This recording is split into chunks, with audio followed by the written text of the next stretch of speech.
Who's this joint? With us. With us.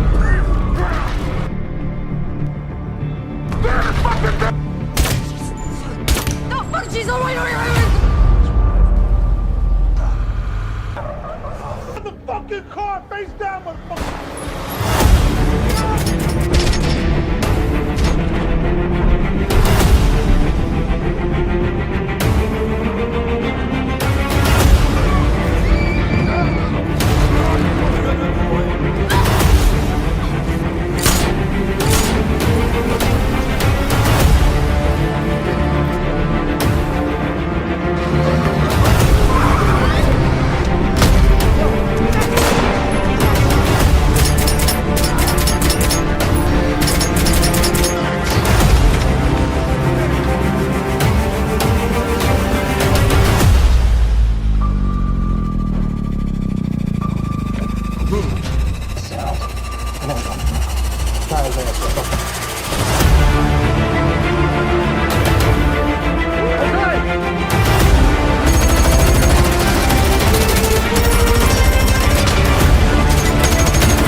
The film begins with a tense and seemingly ordinary situation. Two armored truck guards are transporting a load of cash when their route is suddenly blocked by a roadwork crew. At first glance, everything appears legitimate. Workers in safety gear stand around construction equipment, creating the illusion of a routine work zone. But the moment the armored vehicle comes to a stop, the situation turns deadly. The supposed workers pull out firearms and explosives, exposing themselves as armed criminals executing a carefully planned robbery. What follows is pure chaos. Gunfire erupts almost instantly, and the attack spirals into a bloodbath. The two security guards are gunned down, while innocent civilians nearby are tragically caught in the violence. Several bystanders lose their lives in the crossfire, turning what should have been a simple robbery into a devastating massacre. News of the incident spreads quickly, sending shockwaves through Fortico security. The company comes under intense scrutiny and responds by implementing stricter safety measures, hoping to prevent another disaster of that scale. 5 months pass. A new employee named Patrick Hill arrives at Fortico Security to begin work as an armored truck guard. During his introduction to the company, his supervisor, Terry, wastes little time discussing the tragedy that still hangs over the organization. He explains that the perpetrators behind the deadly robbery have never been identified or captured. The case remains unsolved, and everyone in the company is reminded that the danger has not disappeared. Terry makes it clear that Patrick must stay vigilant and follow procedure without exception. Before long, Patrick earns the nickname H and begins training under a veteran guard known as Bullet.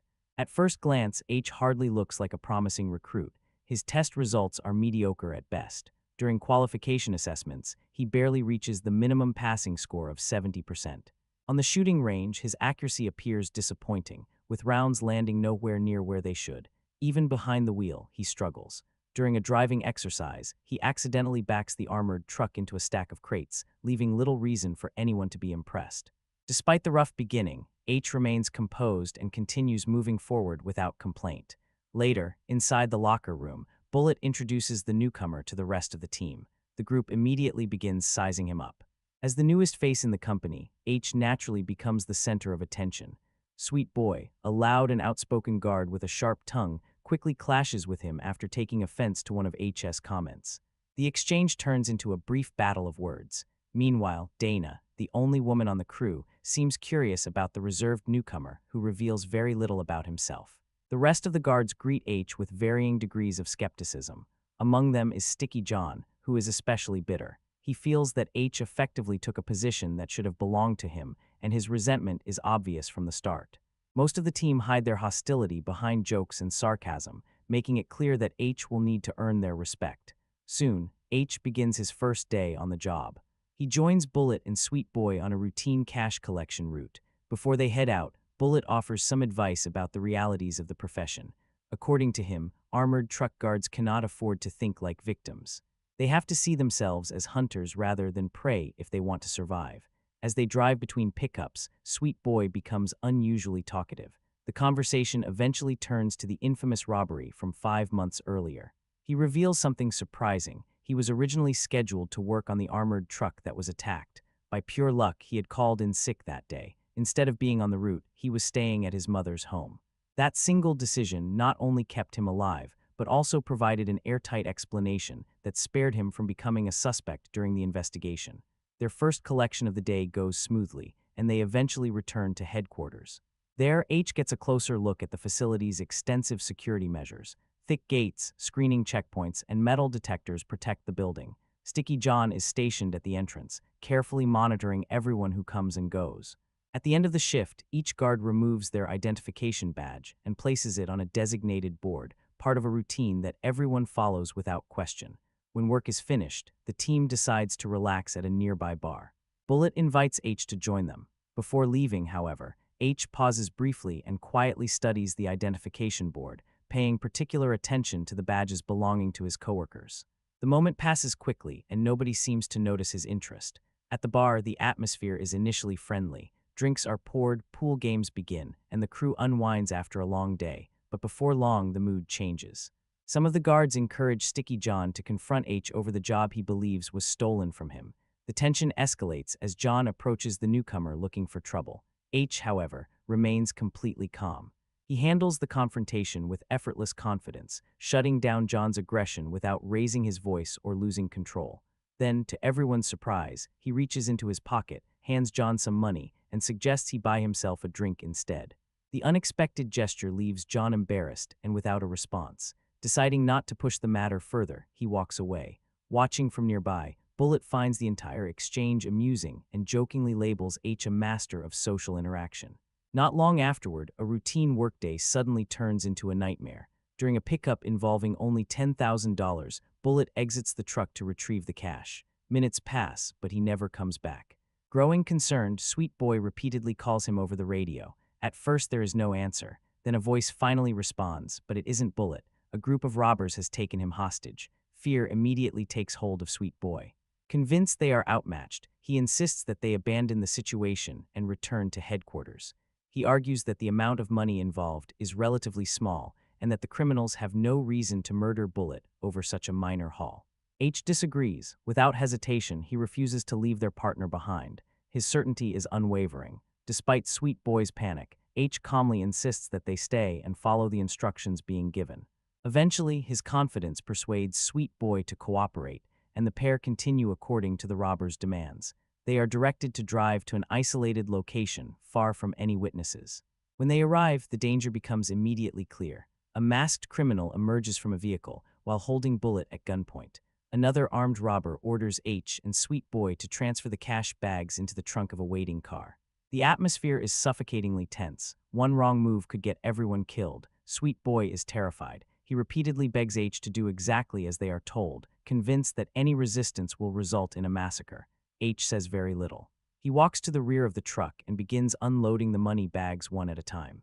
At first, it appears he is complying. Then he intentionally throws one bag away from the others, letting it land several feet to the side.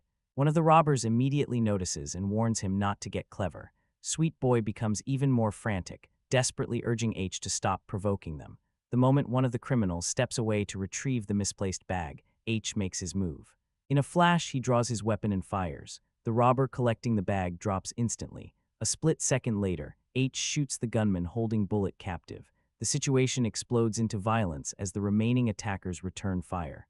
A fierce gun battle erupts. Bullets fly across the isolated lot while H methodically takes down the armed men one after another. Despite the overwhelming resistance, one of the robbers manages to escape the firefight and flees on foot. H immediately goes after him. Leaving Bullet and Sweet Boy behind, he tracks the fleeing criminal into a deserted warehouse nearby. The chase is brief. H quickly corners the man among the abandoned structure's shadows and debris. With the robber trapped, H demands answers, wanting to know who orchestrated the attack. Instead of cooperating, the criminal responds with insults and mockery. The taunts have no effect. Without showing the slightest emotion, H simply knocks the man unconscious. A short time later, Bullet and Sweet Boy finally catch up and find him standing over the defeated robber. Calm as ever, H casually asks Sweet Boy whether he still feels capable of handling robbers on his own, a subtle jab at the confidence he had shown earlier. Still shaken by everything that has happened, both Bullet and Sweet Boy can do little more than stare, struggling to process what they have just witnessed. After the gunfight, H walks among the fallen attackers, his attention fixed on the men lying motionless on the ground. One by one, he removes their masks, carefully examining each face. He is clearly searching for someone specific. However, every face he uncovers belongs to a stranger. The person he desperately wants to find isn't among them. For the first time, a trace of disappointment breaks through his normally emotionless expression. Not long afterward, federal investigators arrive to process the scene. 2 FBI agents begin questioning H about what happened during the confrontation. Their focus quickly shifts to his performance during the shootout. According to Fortico's records, H barely qualified with a firearm during training. Yet witnesses report that he eliminated multiple armed suspects with astonishing efficiency. The agents point out the contradiction and ask him to explain. Without showing the slightest concern, H shrugs it off. He claims that fear and adrenaline can push people beyond their normal limits. Faced with a life-threatening situation, he says, his instincts simply took over. The investigators then present him with surveillance footage from an older robbery. The video captures a gunman executing 3 victims during a separate incident. They ask whether the blurry figure looks familiar. H studies the recording carefully for several moments before calmly responding that he has never seen the individual before. Later, away from H, the agents discuss their concerns with their supervisor, FBI Agent King. They admit they believe H may actually be a notorious figure they have been monitoring for decades. The possibility alone makes them uneasy. King, however, seems entirely unbothered. He dismisses their suspicions with a casual remark, describing H as the kind of man who can create whatever story he needs to protect himself. In King's view, getting involved would only create unnecessary complications. He instructs his team to keep their distance and let H continue whatever he's doing. Meanwhile, Fortico management reviews the aftermath of the incident. Following company regulations, Terry recommends that H be removed from active duty temporarily. Standard procedure requires employees involved in traumatic events to undergo psychological evaluation before returning to work. Terry suggests a month away from the field. The company owner sees things differently. Rather than viewing H as a liability, he believes the employee's actions have generated positive attention for Fortico. A guard who successfully fought off armed criminals is exactly the kind of publicity the company needs after its recent troubles. Instead of suspending him, the boss effectively rewards him. As a result, H returns to work immediately and continues operating armored trucks as if nothing happened. Behind the scenes, however, he is pursuing a completely different agenda. Without drawing attention to himself, H hires someone to gather information on every employee connected to Fortico. He wants comprehensive profiles on everyone. Personnel files, family photographs, background information, and even reports related to the security guards killed during the original robbery all become part of his growing investigation. Piece by piece, he begins assembling a much larger puzzle. 3 months pass. One day, H and Bullet are completing another routine pickup route when danger strikes again. Their armored truck suddenly comes under attack from a fresh group of criminals. The robbers immediately spray thick black paint across the windshield and mirrors, blinding the occupants inside and cutting off their visibility.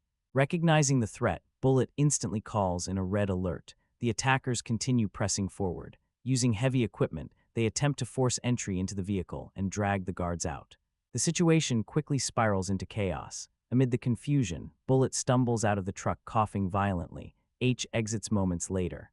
The robbers point their weapons at him and order him onto the ground. Then something strange happens. The second they get a clear look at his face, their confidence evaporates. Instead of continuing the robbery, they abruptly abandon the operation. Without another word, they retreat and disappear, leaving both the truck and the money untouched. Back at headquarters, nobody can make sense of what occurred. Terry struggles to understand why armed criminals would suddenly walk away from a guaranteed payday.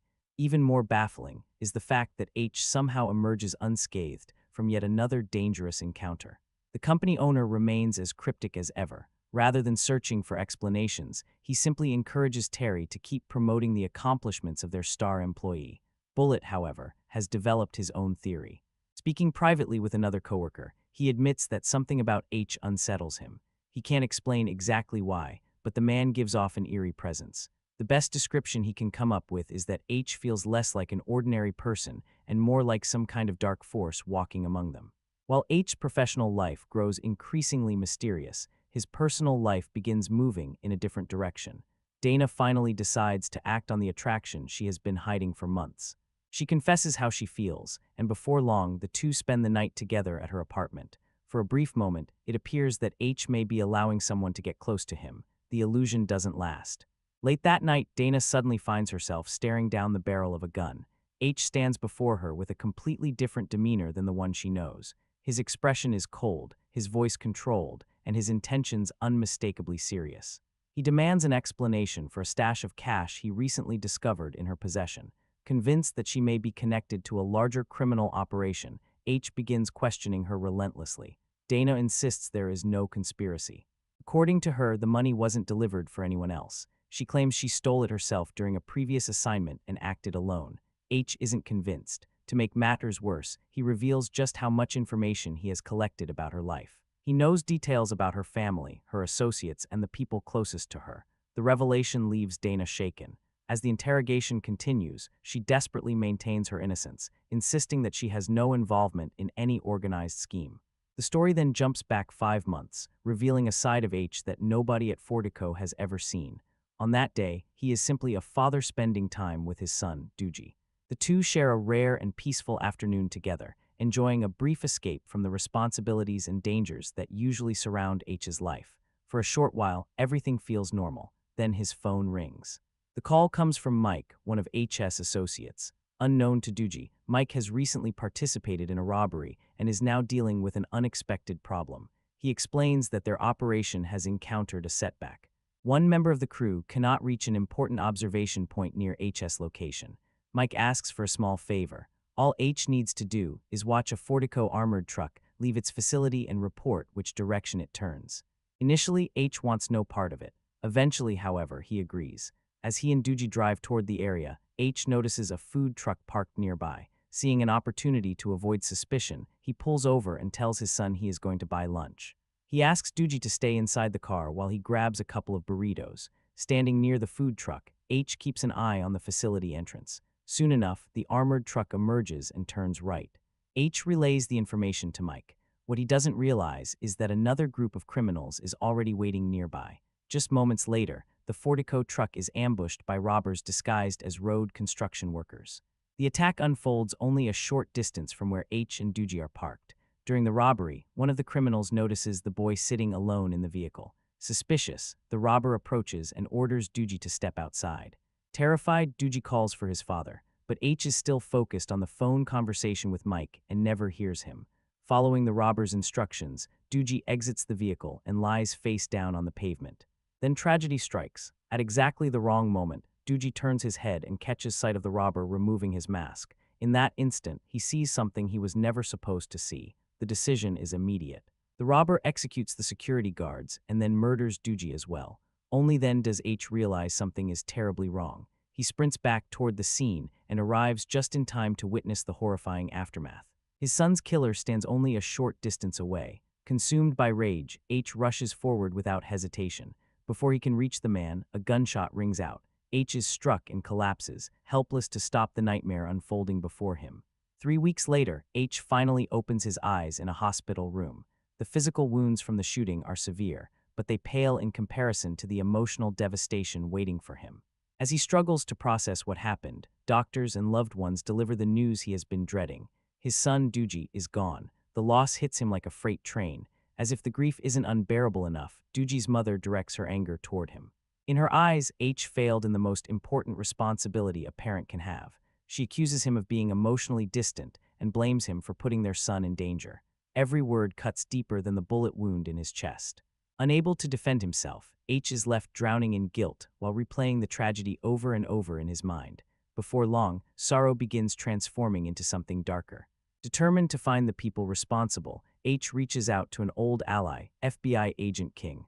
Although King has connections within law enforcement, even he has limits. The information he can provide is far from complete, but he does hand over a list of criminals who might have ties to the robbery. For H, that's enough to begin.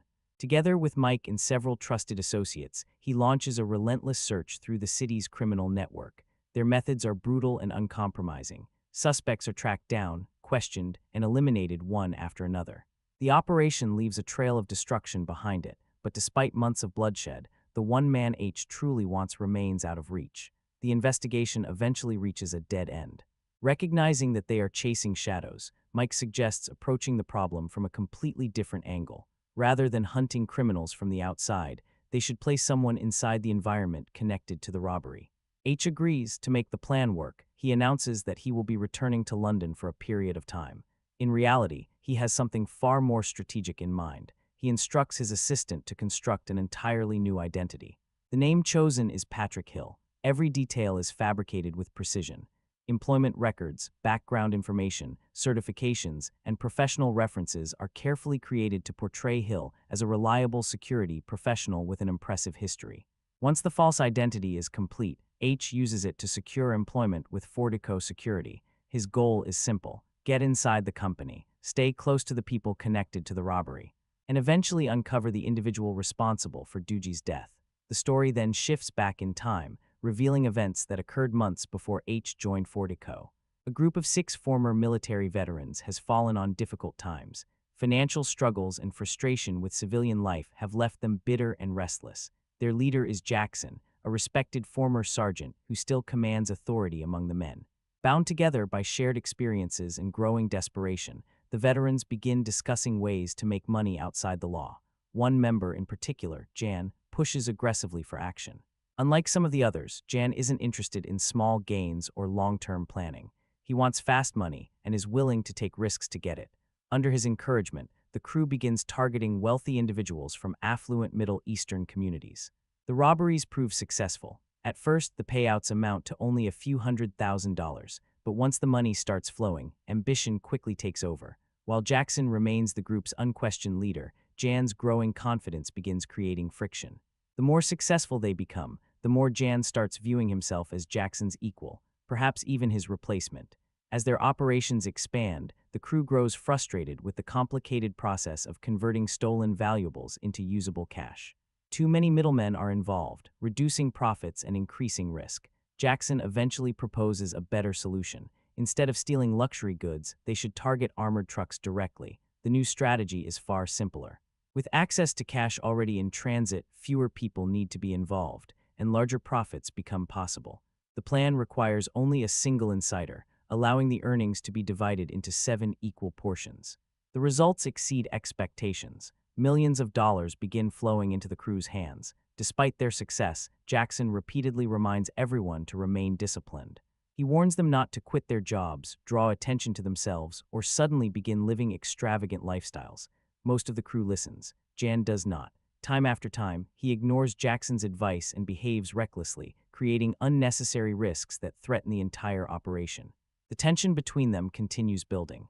Eventually, during a birthday gathering celebrating Jackson, the crew begins discussing one final score. This one will be bigger than anything they've attempted before. Their target is a Fortico armored truck carrying an enormous amount of cash. Preparation begins immediately. The crew carefully plans every detail, choosing to disguise themselves as road construction workers to avoid raising suspicion.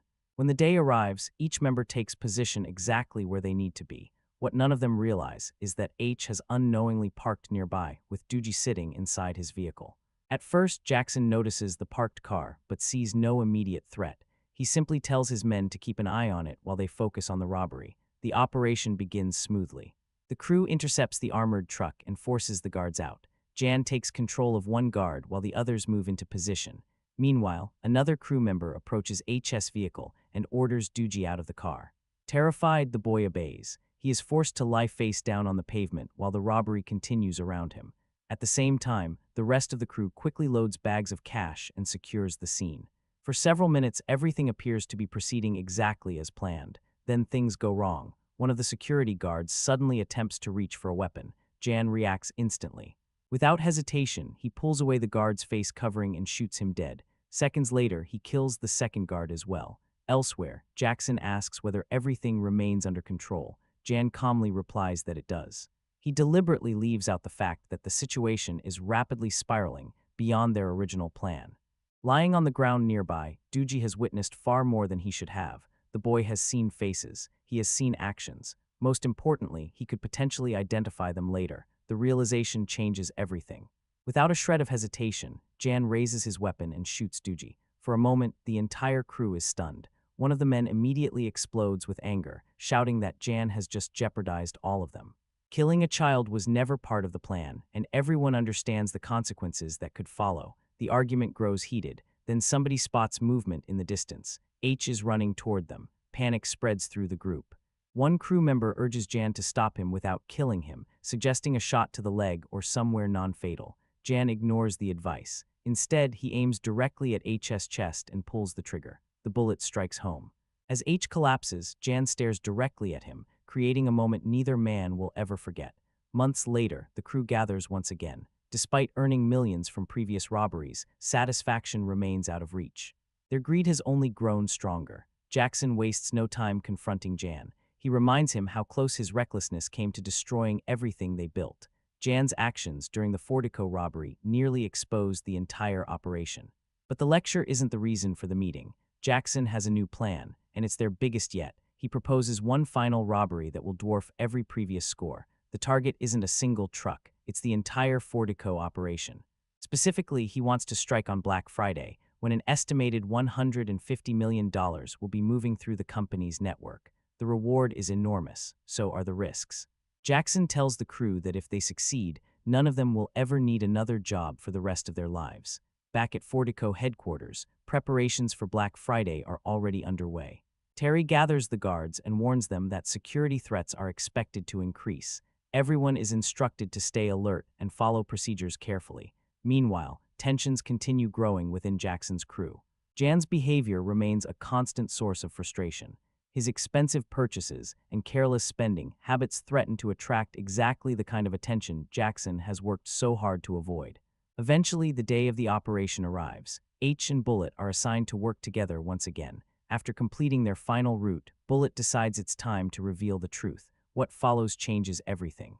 He confesses that he was the insider who helped facilitate the robbery months earlier, the very robbery that resulted in multiple deaths, including Doogie's.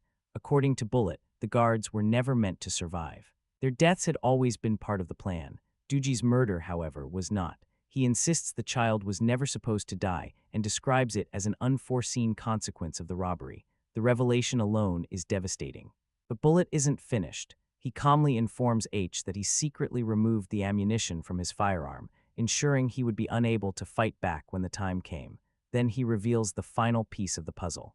The crew intends to rob the Fortico depot that very day. Bullet advises H not to resist. If he stays quiet and cooperates, he might live through what's coming. As the truth settles in, H finally understands the full scale of the betrayal surrounding him. Every clue, every suspicion, and every unanswered question suddenly points toward a single inevitable conclusion. A deadly reckoning is about to begin. With the plan now in motion, Bullet disables the recording equipment inside the armored truck and steers the vehicle toward the Fortico depot. Waiting there are Jackson and the rest of his crew, ready to launch the operation they have spent months preparing for. As the group gathers, one of the robbers walks over to H and slams him across the face. The message is clear: stay quiet, follow instructions, and don't interfere. Moments later, Jan and 3 of the veterans climb into the armored truck. Jackson and another member remain in a separate vehicle, staying close behind as the convoy heads toward its target. Everything unfolds exactly as planned. The depot gates recognize the truck and open without hesitation. The instant the vehicle enters the yard, the robbers make their move. Armed men pour out of the truck and rapidly seize control of the surrounding area. Employees and guards are caught completely off guard. Terry is captured almost immediately, along with the boy and H. To avoid raising suspicion, Bullet even allows himself to be treated as a hostage despite being part of the operation. Elsewhere on the property, Dana approaches another armored truck to obtain paperwork from Stewart, one of the guards. Completely unaware of the robbery unfolding nearby, she is distracted when Stewart starts showing her a humorous video on his phone. Inside the depot, the criminals tighten their grip on the situation. H is restrained to limit his movement, while one of the robbers presses a weapon against Bullet's head, creating the illusion that he is just another victim. The crew demands access to the heavily reinforced vault door and orders the staff inside to unlock it. Before they can comply, Sticky John notices the intruders. Realizing what's happening, he immediately triggers the alarm system. The response is instant. Gunfire erupts throughout the depot as security personnel engage the attackers. The robbers return fire aggressively while advancing toward their objective. During the exchange, one member of the crew plants explosive charges directly onto the massive vault entrance. Bullets fly in every direction. Thanks to their military-grade body armor, the robbers absorb several hits without suffering serious injuries. One member of the crew isn't as fortunate, however, and is badly wounded during the firefight. Then the explosives detonate. A deafening blast tears through the facility as the reinforced metal door is blown open. With the path cleared, Jackson drives into the vault area and joins the rest of the team. Now fully inside, he orders everyone to spread out, secure key positions, and maintain control of the building. Outside, police units begin arriving. The criminals know they have limited time before specialized tactical teams reach the scene.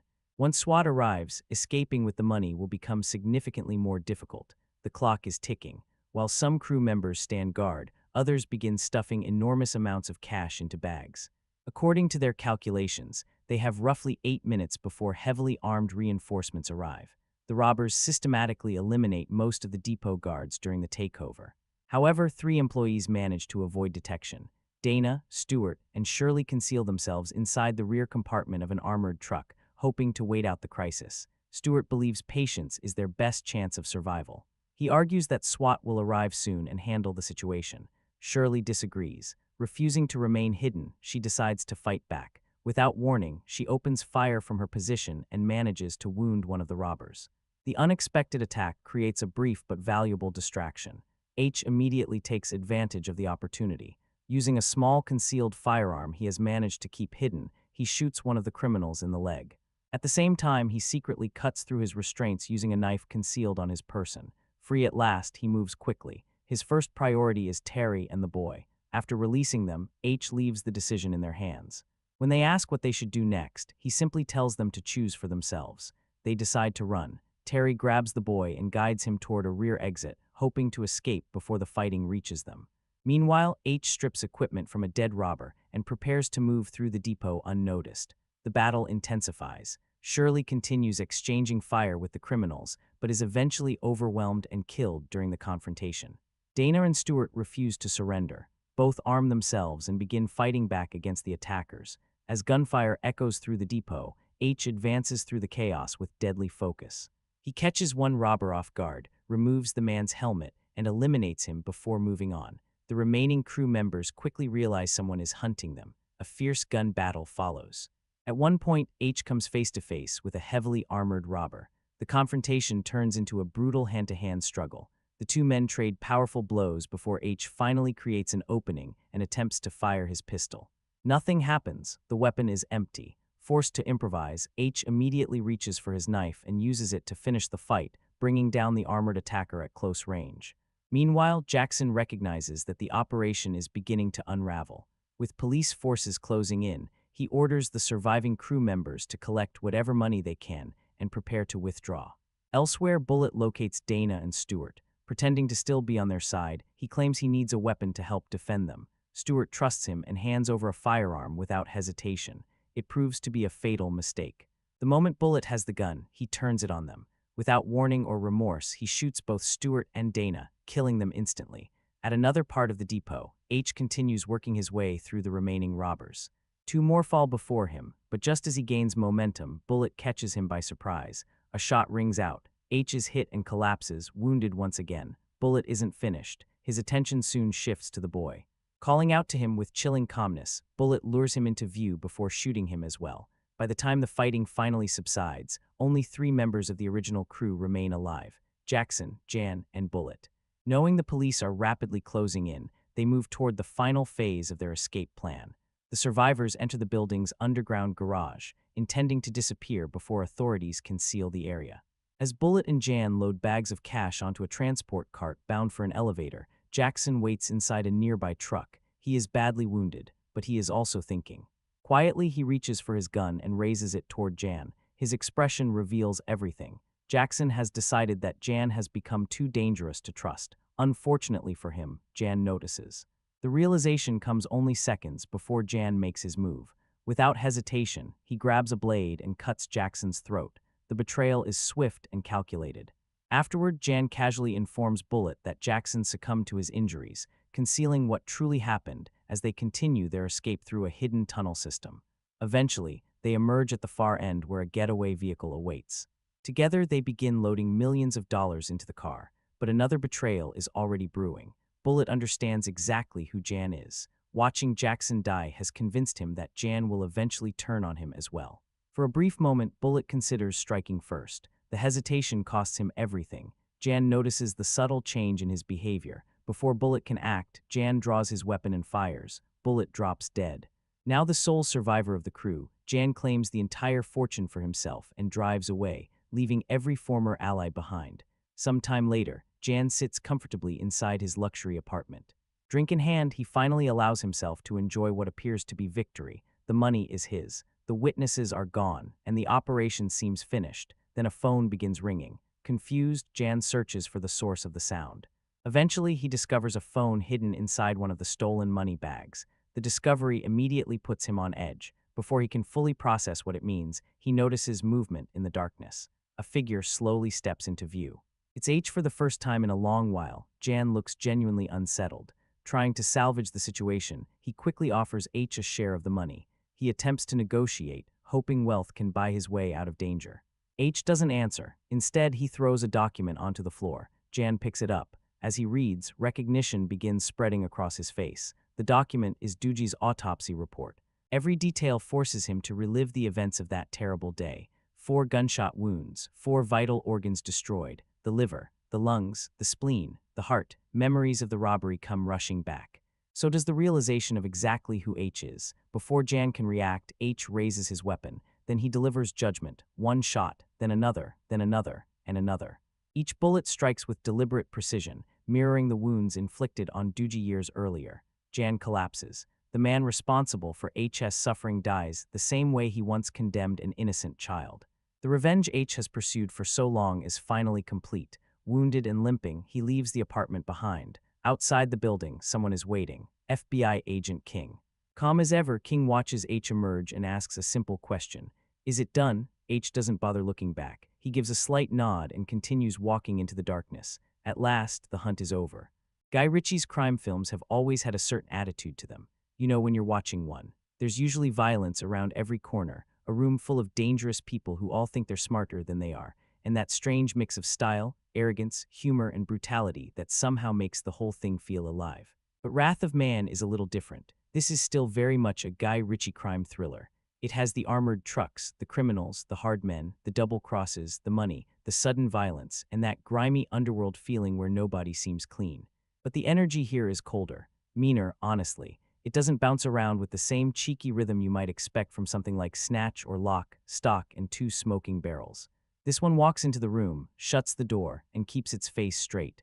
And that's probably the first thing viewers will either appreciate or push back against. Wrath of Man is not a light crime caper. It is not the kind of gangster movie where the violence feels almost cartoonish because the dialogue is so quick and the characters are so ridiculous. This film is heavier than that, bloodier too. When people get shot in this movie, Ritchie does not exactly look away. The action has weight, the deaths are harsh, and the whole thing carries this rough, unpleasant edge that makes it clear pretty early on. This is not a casual Sunday afternoon action movie. The opening alone tells you what kind of film you're dealing with. An armored truck is attacked in Los Angeles, and within minutes, the movie has already dragged us into a world where money moves through the city like a target on wheels. These people are not just driving trucks. They are carrying millions through streets where every route can turn into a trap, and Ritchie uses that world well. There's something naturally tense about armored truck security. It's ordinary enough to feel grounded, but dangerous enough that every stop, every loading bay, every quiet stretch of road feels like something could go wrong. Then Jason Statham enters the picture as Patrick Hill, or H, and the film becomes even more locked in. He is not introduced like a regular hero. He's quiet, stiff, almost suspiciously calm. He barely passes the required tests for the job, which is almost funny because, come on, it's Jason Statham. The audience knows before anyone in the movie knows. This man is not some average new employee trying to earn a paycheck. He is hiding something. The question is not whether he is dangerous. The question is why he is pretending not to be. That is where Wrath of Man fits comfortably into Ritchie's crime thriller identity. The movie runs on secrets. People are not who they say they are. Motives are buried under routine. A job is not just a job. A robbery is not just a robbery. Every character seems to be carrying some kind of angle, even if the film does not reveal it right away. And because of that, the crime elements do more than decorate the story. They shape the entire mood. What makes this interesting is that Ritchie strips away some of his usual flash. There are still criminals with colorful nicknames, there are still sharp little character moments, and there is still that sense of a messy underworld full of schemes and grudges.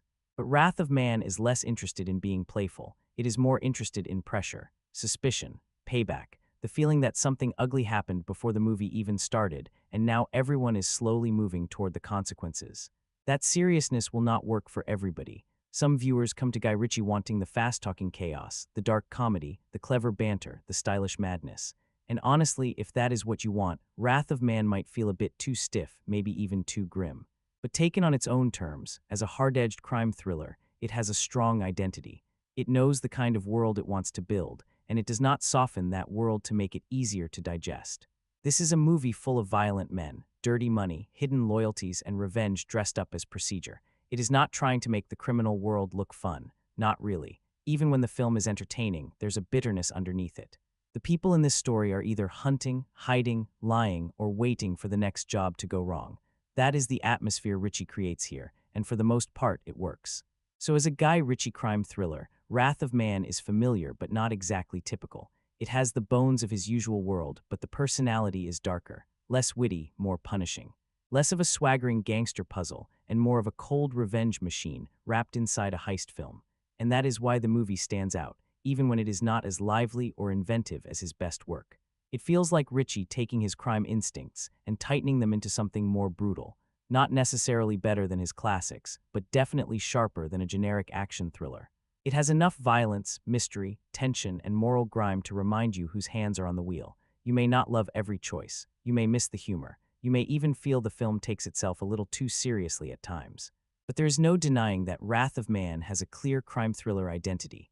It is cold, bloody, direct, and built around the kind of dangerous world where one wrong move can turn a cash route into a battlefield. What's interesting about Wrath of Man is that it does not feel like Guy Ritchie trying to entertain you in the usual Guy Ritchie way. And that might sound strange, because yes, the film still has crime, guns, armored trucks, criminals, nicknames, betrayals, and a whole lot of angry men standing in rooms acting like they know exactly how the world works. So on paper, this should feel like classic Ritchie territory, but the actual mood of the movie is different, much colder, much more controlled, almost like Ritchie took the loudest parts of his style and deliberately turned the volume down. There is no constant rapid-fire joking here. No wild comic rhythm carrying you from one scene to the next. No big sense that the film is winking at the audience while criminals make terrible decisions. Wrath of Man is more straight-faced than that. It is not trying to be charming in the same way. It is trying to be tense. And honestly, that change is probably one of the biggest reasons the movie divided people. Because when people go into a Guy Ritchie crime film, they usually expect a certain flavor. They expect swagger. They expect clever dialogue. They expect these rough, ridiculous characters bouncing off each other with that darkly comic energy. Even when the violence is brutal, there is usually a kind of mischievous fun underneath it. But Wrath of Man does not really play that game. This movie moves like it has a grudge. It is slower, heavier, and much more direct. The humor is there in small pieces, especially early on with the workplace banter and the strange nicknames, but it never becomes the main personality of the film. Once the revenge story begins to take shape, the tone hardens. The movie stops joking around and just keeps pushing forward. That restraint can be frustrating if you wanted the old Ritchie spark. I get that. There are moments where you almost wait for the film to loosen up, to give you that sharp banter or flashy trick that makes everything feel more playful. But it rarely does. Instead, it stays locked into this grim mood, letting the violence, the score, and Jason Statham's silence do most of the talking. And in a weird way, that is also what makes the movie work. Wrath of Man feels less like a chaotic gangster puzzle and more like a machine. It is built around revenge, suspicion, and inevitability. H is not a talkative character. He is not someone who fills scenes with charm. He walks into Fortico like a man carrying a storm inside him, and the film matches that energy. Quiet, watchful, brutal when it needs to be. Ritchie's direction here is still stylish, but it is not showing off every 5 seconds. The style is tighter, the camera has control, the action is staged clearly. The structure still jumps around in time, but the overall presentation feels more disciplined than wild. You can feel him trying to make a harder, leaner thriller, even if the movie is not always as lean as it wants to be. That seriousness gives the film a certain weight. The armored truck world feels dangerous. The criminals feel unpleasant. The violence does not feel like decoration. When the movie gets bloody, it wants you to feel the ugliness of it. There is very little softness here, and almost no romance, no warmth, no easy moral comfort. Everyone is either damaged, corrupt, violent, or hiding something. Now, is that always enjoyable? Not exactly. Sometimes the movie becomes so self-serious that it starts to lose some personality. There are stretches where you can feel the absence of that classic Ritchie liveliness. The film is well made, but it is not always fun in the way his best crime movies are fun. It has tension, but not always surprise. It has style, but not always that spark. Still, I respect the choice. Ritchie could have made this louder. He could have filled it with more jokes, more verbal fireworks, more eccentric side characters stealing scenes.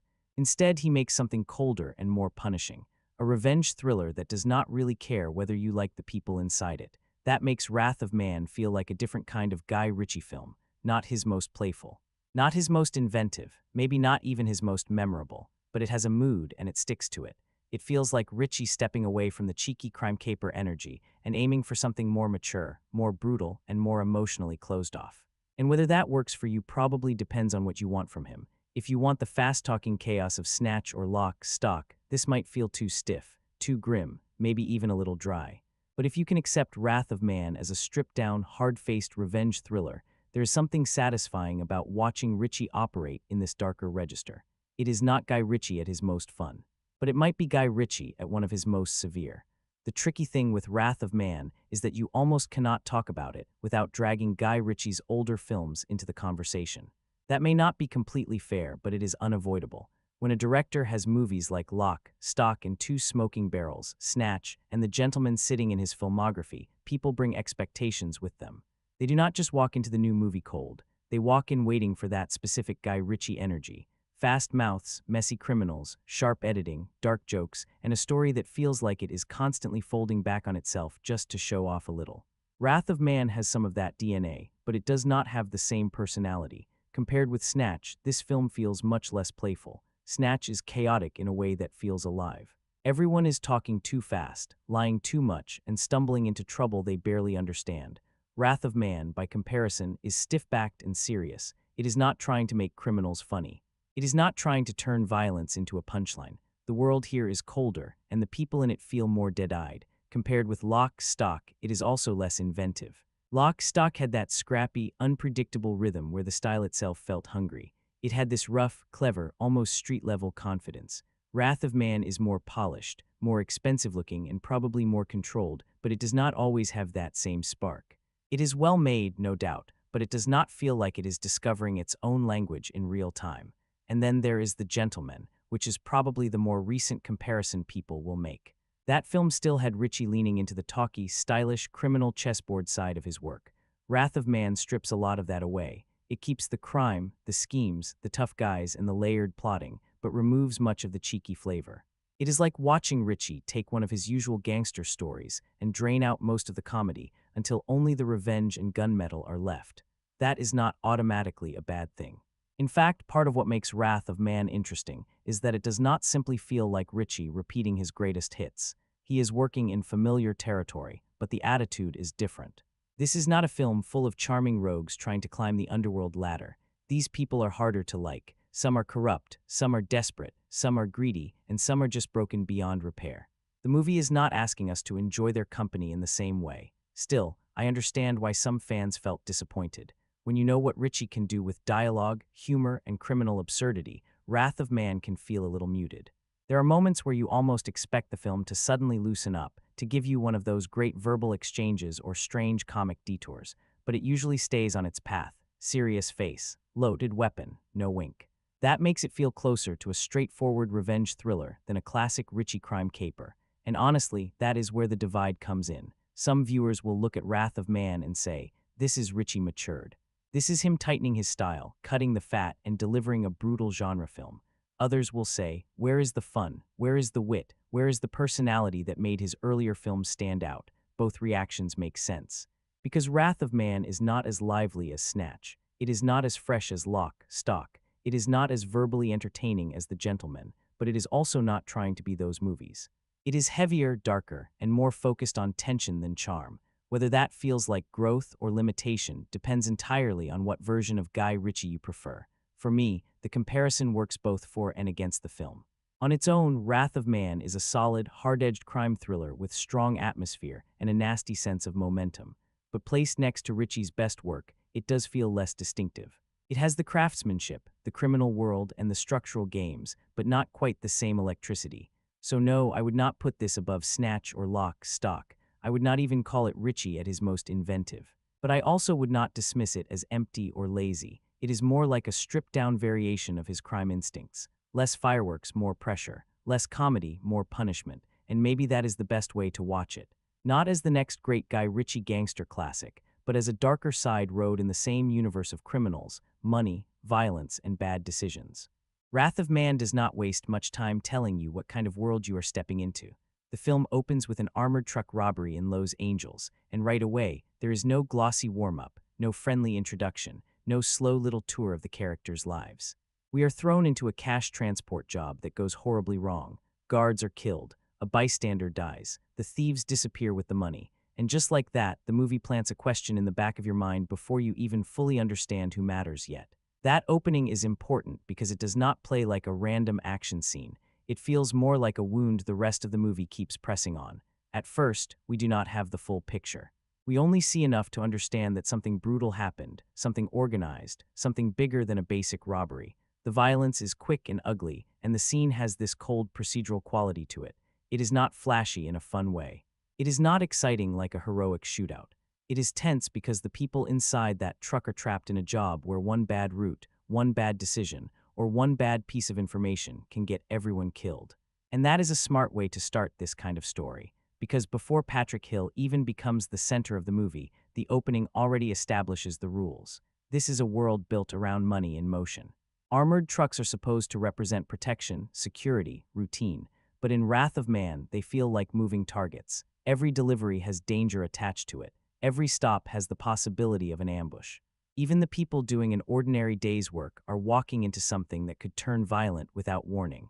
The robbery also gives the film its mystery. We know people died. We know the attack was not just a simple smash and grab. We know there is more behind it, but Ritchie does not explain everything immediately, and that restraint gives the opening more power. It hangs over the movie. You keep waiting for the connection. Who were the robbers? How did they know what to hit? Why did that specific attack matter so much? And why does the film seem so determined to return to it from different angles? That is where the opening works as more than just a hook. It becomes the story's hidden engine. Later, when H shows up at Fortico, that opening robbery starts to feel less like background information and more like the thing he is moving toward. The film lets you sense that he is not just taking a job. He is walking into the aftermath of something personal, and because we have already seen how brutal that world can be, his quiet intensity makes more sense. He does not look like a man trying to fit in. He looks like a man entering enemy territory. There is also something very Guy Ritchie about starting with a crime and then refusing to let the audience fully understand it right away. He gives us the event first, then spends the film rearranging the meaning of that event. What seemed like an opening robbery slowly becomes a puzzle piece, then a motive, then a path toward revenge. The scene changes shape as the movie goes on. That is one of the better things about Wrath of Man. It understands that a violent opening only matters if it leaves a mark. Plenty of action thrillers start with a loud scene and then move on as if it was just there to wake up the audience. This one does not. The opening robbery infects the whole story. It affects H, Fortico, the criminals, the mood, and the way we watch every armored truck sequence after it. From that point on, every cash run has tension built into it. Even if nothing happens, you expect something to happen. You have already seen what this world can do. You have already watched the routine collapse into murder. So when the film later puts H inside one of those trucks, there is an immediate sense of pressure. We are not just wondering whether another robbery will happen. We are wondering what he will do when it does. And of course, when violence returns, H's reaction tells us the opening was not only about the robbers. It was about him too. His silence, his false ordinariness, his strange calm under pressure, all of that becomes tied back to that first attack. The movie keeps pulling us toward the truth behind it, but it does not rush. It lets the robbery sit there like a locked door. So as an opening, it does its job very well. It is brutal enough to grab attention, mysterious enough to create questions, and important enough that it does not feel disposable. It sets the tone, establishes the stakes, and gives the film a reason to feel dangerous before we even know the full revenge story. Wrath of Man begins with blood on the road and money disappearing into the city. Everything after that is just the movie slowly showing us who is still paying for it.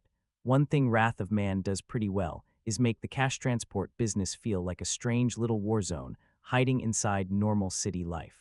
Fortico security is not glamorous. It is not some sleek intelligence agency with glass offices and high-tech screens everywhere. It is a company moving money from one place to another, day after day, route after route, truck after truck. On the surface, it feels routine. Men clock in, put on the uniform, take the truck out, follow procedure, come back alive, hopefully. Simple job, except it is not simple at all. Because the moment the film puts you inside this world, you realize these guards are basically driving around Los Angeles with millions of dollars locked behind them. That alone gives every scene a built-in tension. Even when nothing is happening, the danger is obvious. The truck is heavy, armored, secure, but it is also a target, a big moving invitation for anyone reckless enough, organized enough, or desperate enough to try something.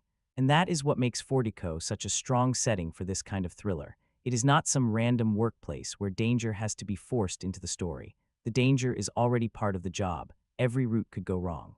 Every stop could be watched. Every new employee could be hiding something. Every guard could be brave, careless, scared, corrupt, or just tired enough to make a mistake. The film understands that. When H joins Fortico, he is stepping into a workplace that already feels uneasy. The people around him have their own rhythms, their own jokes, their own macho little routines. Some of them talk big, some seem nervous. Some act like they have seen enough bad days to know when something is off. It gives the company this rough, lived-in atmosphere. Not always likable, honestly, but believable for the kind of hard-edged world the movie is building. There is also this interesting contrast between the boring side of the job and the deadly side of it. One minute, it is training, paperwork, locker room banter, supervisors, nicknames, and people testing the new guy. The next minute, the whole thing can turn into a shootout. That shift is exactly where Wrath of Man finds a lot of its tension. It takes a job that should be repetitive and turns that repetition into suspense. Because once we know what can happen to an armored truck, every ordinary moment feels loaded. A loading bay is not just a loading bay anymore. A quiet street is not just a quiet street. A routine cash pickup is not just another shift. It becomes a question: who is watching, who is waiting, and who inside this company knows more than they are saying. That last part matters. Fortico is not just a location. It is part of the mystery. H is not there because he dreams of becoming Employee of the Month. He is using the company as a way into the world that took something from him. That makes every interaction feel slightly suspicious. He studies people, he listens more than he speaks, he watches faces, he notices reactions. The job becomes a cover and the workplace becomes a hunting ground, and the film gets a lot out of that setup. The cash transport world also gives the story a strong physical structure. Trucks move through the city, money changes hands, crews rotate, routes repeat, robbers plan around patterns, criminals need information. Security guards need trust. That means the whole movie is built around systems, and systems can be broken. Someone can leak a route, someone can panic, someone can betray the team. Someone like H can walk in pretending to be ordinary and start turning the system inside out. That is why the armored truck setting works better than it might sound on paper. It is not just background decoration. It gives the movie its pressure. These vehicles are like little metal boxes full of cash, fear, and bad decisions. Once the doors close, the characters are trapped with each other, and if trouble comes, there is nowhere elegant to run. Fortico also gives Richie a good excuse to fill the film with different types of men under pressure. The loud ones, the nervous ones, the suspicious ones, the ones who think they are tougher than they actually are. And then there is H, standing among them like a locked safe with a pulse. He does not fit in, and that is the point. Everyone can feel something strange about him, but no one knows what to do with it yet. The workplace banter does not always land perfectly. Some of it is crude, some of it feels intentionally rough, and depending on the viewer, it might either add texture or just make the first stretch feel a bit unpleasant. But it does help define Fortico as a masculine, tense, emotionally closed-off environment. These are people who joke, insult, and posture because that is easier than admitting the job scares them. And honestly, the job probably should scare them. Wrath of Man makes money transport feel like a profession where safety is mostly an illusion. The armor helps, the guns help, the protocols help, but none of it removes the basic fact that every truck is carrying something people are willing to kill for. That danger gives the movie a constant low rumble of suspense. So Fortico is more than just the place where H gets hired. It is the doorway into the film's entire criminal ecosystem. It connects the guards, the robbers, the inside betrayals, the old robbery, and the revenge mission. It is where routine meets violence, where procedure meets corruption, where an ordinary workday can suddenly become a battlefield. And once H walks into that world, the place stops feeling like a company. It starts feeling like a trap waiting to close. Patrick Hill does not enter Wrath of Man like a normal new employee. That is the first thing that feels off. He walks into Fortico security with the face of a man who has already lived through the worst day of his life and has no interest in explaining it to anyone. He is quiet, too quiet, really. Not shy, not nervous, not awkward in the usual new guy way, just closed off. Like every answer he gives has been measured before it leaves his mouth. And right away, the film wants us to notice that something about him does not add up. He applies for a job at an armored truck company, goes through the basic tests, and barely passes. That detail is almost funny because the audience is looking at Jason Statham. We already know the man is not going to be some average cash truck guard who panics the first time somebody points a gun at him. So when H just scrapes through the training requirements, it feels less like weakness and more like performance. He is not failing because he cannot do better. He is passing just enough because he does not want anyone asking too many questions. That is where the movie starts playing its little game with us. The people at Fortico see a serious, cold British guy trying to get hired. The audience sees a loaded weapon pretending to be a tool, and Richie uses that gap nicely. We are ahead of the characters, but not ahead of the story. We know H is dangerous, but we do not know why he is there. That makes his arrival interesting. It is not about whether he can handle the job. Obviously he can. The real question is what job he is actually doing. Because it is clearly not the one printed on the application form. There is something almost uncomfortable about the way H studies the room. He does not talk much, but he is always taking things in. Faces, reactions, weaknesses. The way people move around him. the way they speak when they think he is just another hire. He does not try to charm anybody. He does not try to fit into the group. He lets the nicknames, the insults, the workplace banter, and the little tests come at him, and he absorbs all of it without giving much back.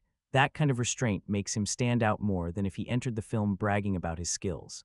A lot of action movies introduce their hero by making him obviously impressive from the first second. Wrath of Man does the opposite. It lets H look almost dull on paper. He passes, but not by much. He seems competent, but not exceptional. He is professional, but not friendly. The trick is that the ordinariness feels too carefully arranged, like someone has built a disguise out of mediocrity. And that is a pretty strong way to introduce a revenge-driven character. He is not storming into the company demanding answers. He is not making speeches. He is not punching walls or announcing his pain. He is slipping into the system quietly, wearing the uniform, learning the routes, standing beside men who have no idea what kind of person they have just let into their world. There is patience in that, a scary kind of patience. The mystery around H works because Statham plays him like a man with everything locked down. His face barely moves. His voice stays low. His body language is controlled to the point where even small gestures feel deliberate. You do not get warmth from him. You do not get vulnerability right away. What you get is pressure. He feels like someone holding back a reaction that could destroy the room if it ever gets loose. That makes the early Fortico scenes more watchable than they might have been otherwise. On the surface, they are workplace setup scenes. The new guy gets introduced. The coworkers size him up. The company explains the job. But underneath that, the film is asking us to watch H watching everyone else. That is where the tension sits. Who is he looking for? What does he already know? And how long can he keep pretending to be ordinary? His arrival also creates a nice contrast with the rest of the Fortico crew. Some of them are loud, some are nervous, some act tough, some are suspicious, and some are just trying to get through the day. H does not match any of them. He feels like he came from a different movie and decided to stand very still until this movie caught up with him.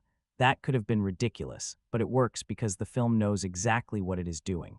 H is supposed to feel misplaced. He is supposed to look overqualified. He is supposed to make the audience wonder why a man with that much control would choose a job where he is taking orders from people who clearly do not understand him. And the answer, of course, is hidden inside the film's larger revenge story. But before the movie gives us that answer, it lets the suspicion build.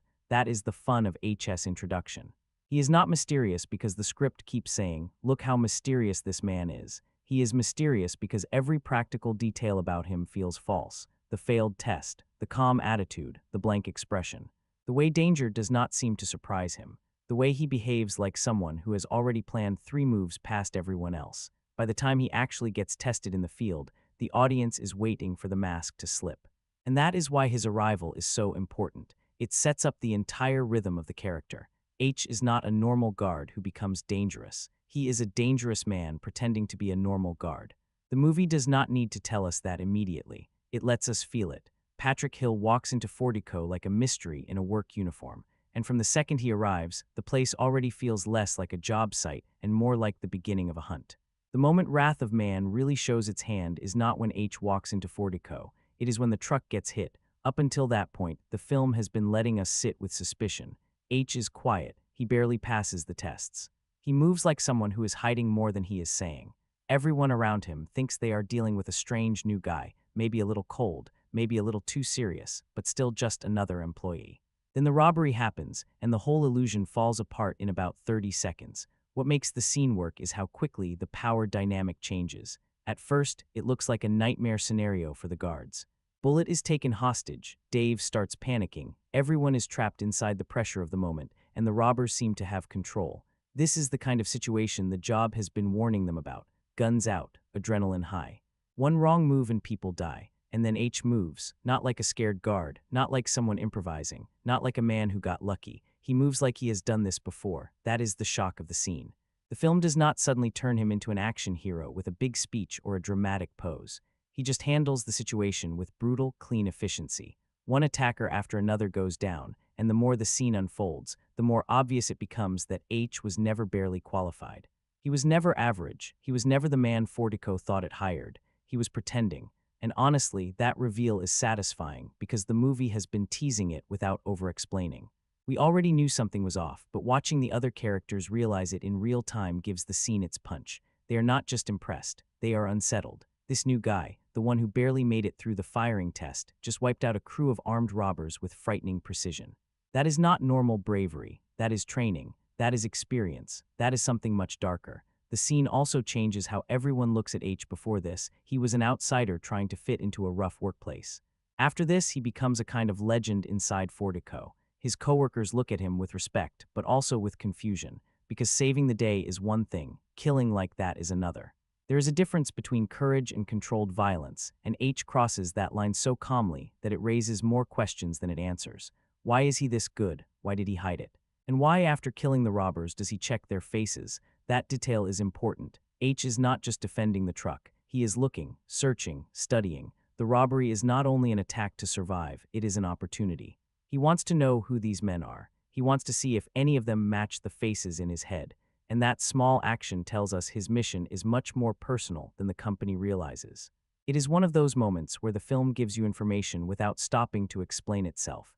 H's violence is impressive, yes, but his behavior afterward is even more revealing. He is not shaken. He is not proud. He does not look like a man enjoying hero status. He looks disappointed, almost, because the people he killed may not have been the ones he came to find. That gives the action scene a sharper edge. In a lesser movie, this could have just been the Jason Statham is awesome scene, and to be fair, it is partly that. The audience came to see him do exactly this kind of thing. Stay calm under pressure, outshoot everybody, and make a whole group of criminals regret waking up that morning. But Wrath of Man uses the scene for more than simple excitement. It turns action into character revelation.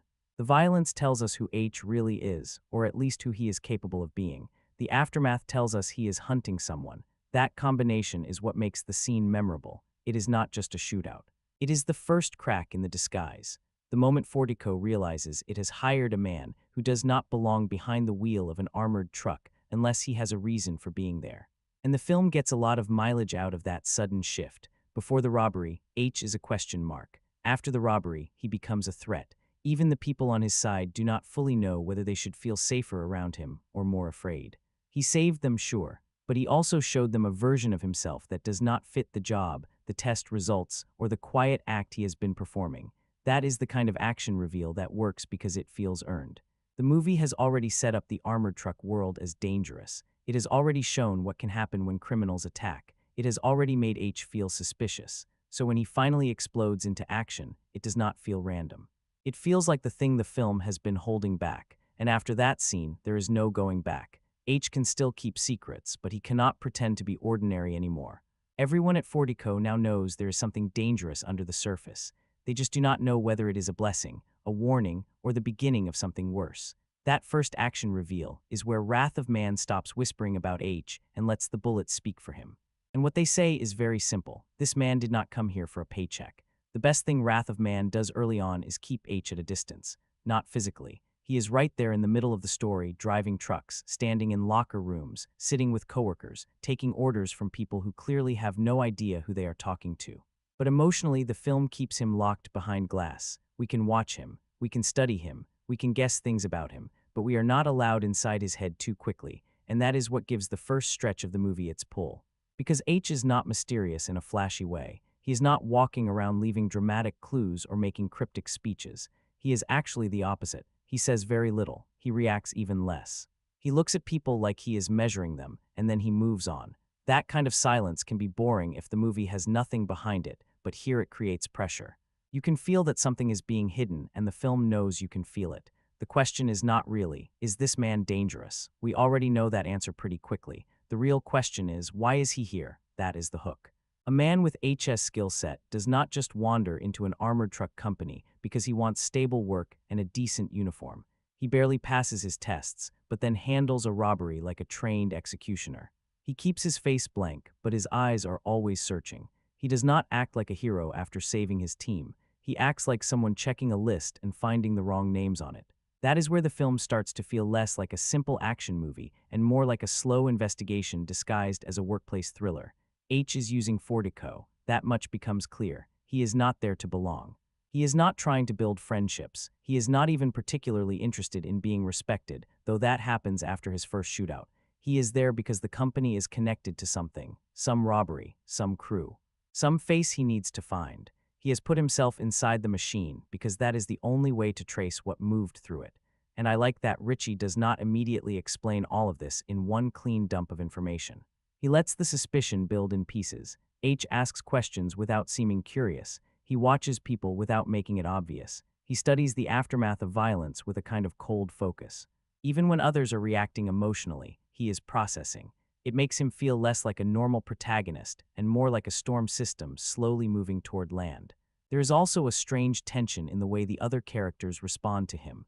At first, they underestimate him, then they admire him, then they start wondering what they have actually invited into their workplace.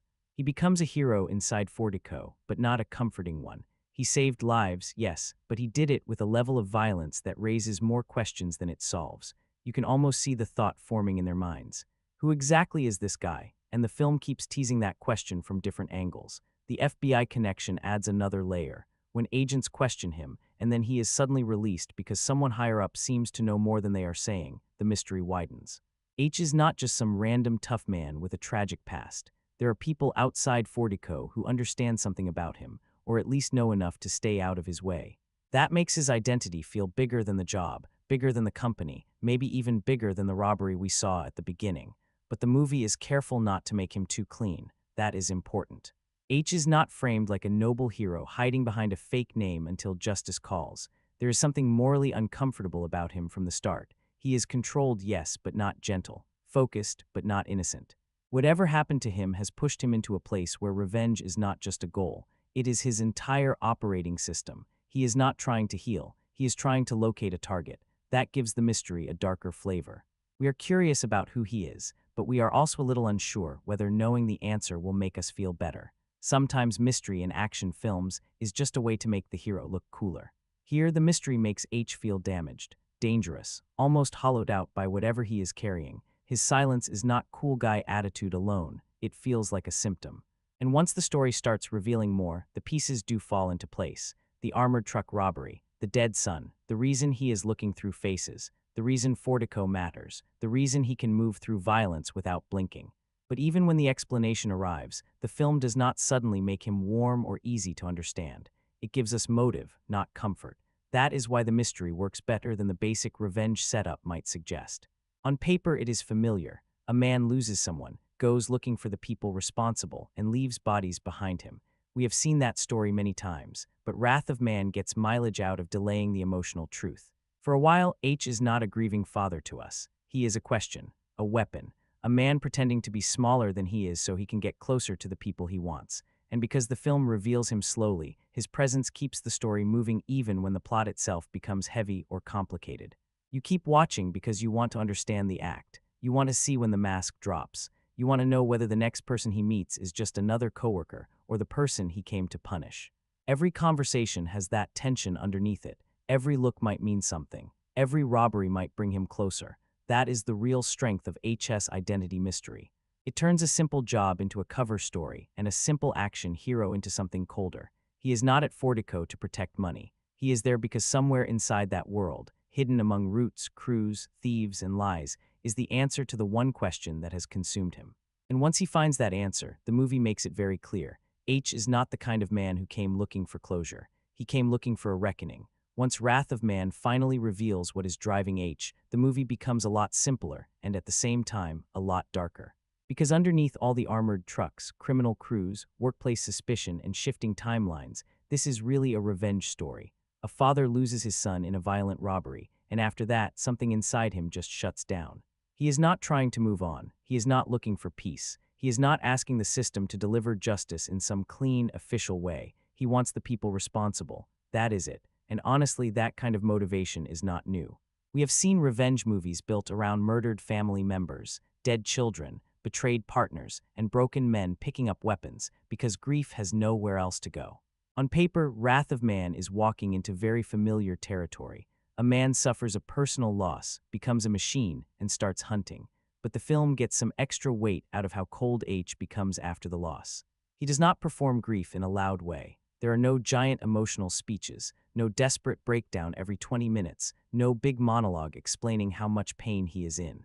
Jason Statham plays H like a man whose grief has turned into discipline. That is what makes him unsettling. He is not exploding because of his pain, he is organizing it. Every move he makes after his son's death feels like part of a larger calculation, and that makes the revenge feel less like rage and more like procedure. He does not just run into the street shooting at random suspects. He infiltrates Fortico. He studies the people connected to the robbery. He waits. He watches. He gets close to the world that caused the tragedy because he understands that the truth is buried inside that system. The company, the roots, the robbers, the inside information, all of it becomes part of the path leading back to his son's killers. There is something grimly effective about that.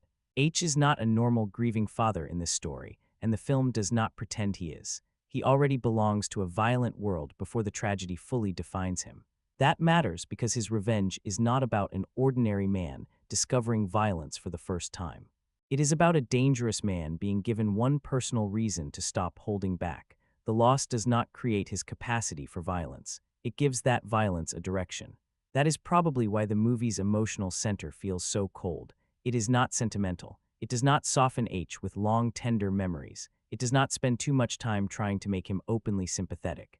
Instead, it lets the death of his son sit behind his eyes. It is always there, but buried under control. You can feel that this man is broken, but he is broken in a way that makes him more focused, not more vulnerable. And that choice will work differently for different viewers. Some people may find it powerful because the restraint makes H feel more dangerous. He is not crying to convince us he cares. He is tearing apart an entire criminal network because caring has become the only thing left in him. Others might feel the film holds him at such a distance that the emotional impact is weaker than it should be. We understand his pain, but we do not always feel invited into it. That is a fair criticism, because revenge stories need emotional fuel. If the grief is too hidden, the revenge can start to feel mechanical. There are moments in Wrath of Man where H is so locked down, so silent, so unreadable, that the film risks turning personal tragedy into just another excuse for gunfire. You know why he is angry, but you do not always feel the full human cost of what happened. Still, there is something fitting about that emotional emptiness. H is not trying to be whole again. He is not on a healing journey. He is not learning to forgive or rediscovering his humanity. This is not that kind of movie. His son's death has narrowed his entire life into one mission, and the film follows that narrowing. The world becomes smaller. The choices become harsher. Every person is either useful, suspicious, guilty, or in the way. That is where the title starts to make more sense too. Wrath of Man sounds a little grand, maybe even too grand at first, but once the revenge engine is fully clear, the title fits the mood.